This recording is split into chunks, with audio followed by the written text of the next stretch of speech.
बिजली, पानी जैसी मूलभूत सुविधाओं से कनेक्ट हो रहे हैं। अगर नीयत होती, इच्छा शक्ति होती, तो ये काम 1.5 दशक पहले भी हो सकते थे। आज के नौजवान को खुद से पूछना चाहिए कि बड़ी बड़ी परियोजनाएं जो बिहार के लिए इतनी जरूरी थी, वो बरसों तक क्यों अटकी रही।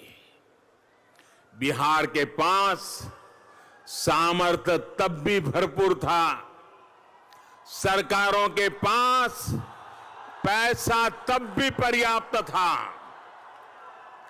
फर्क सिर्फ इतना था कि तब बिहार में जंगल राज था। पुल बनाने के लिए कौन काम करेगा जब इंजीनियर सुरक्षित नहीं हो? कौन सड़क बनाएगा जब ठेकेदार की जान 24 घंटे खतरे में हो?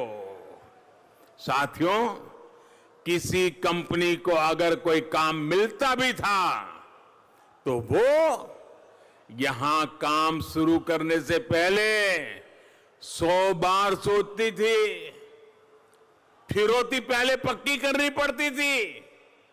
यह है जंगल राज के दिनों की सच्चाई, यह है जंगल राज के प्रतीकों की सच्चाई।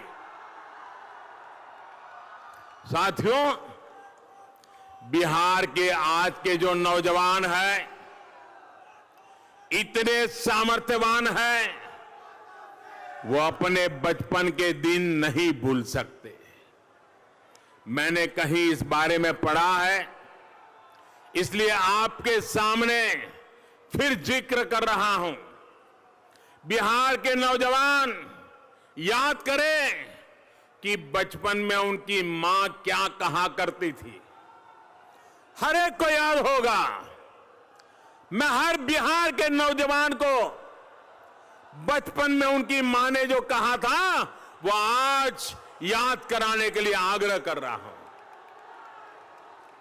हर घर में बिहार में हर मां, गरीब हो या अमीर, हर मां अपने बच्चे को कहती थी, घर के भीतर ही रहो,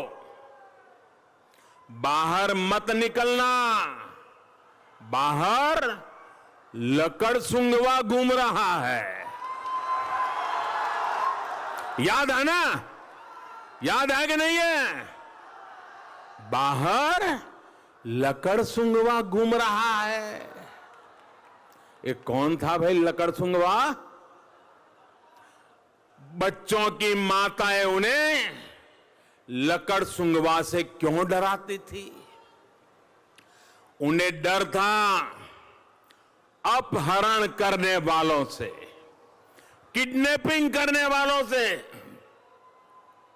जिस राज्य में बच्चों का भी घर से निकलना मुश्किल हो, बेटे बेटियों का निकलना मुश्किल हो, उस राज्य को चलाने वालों से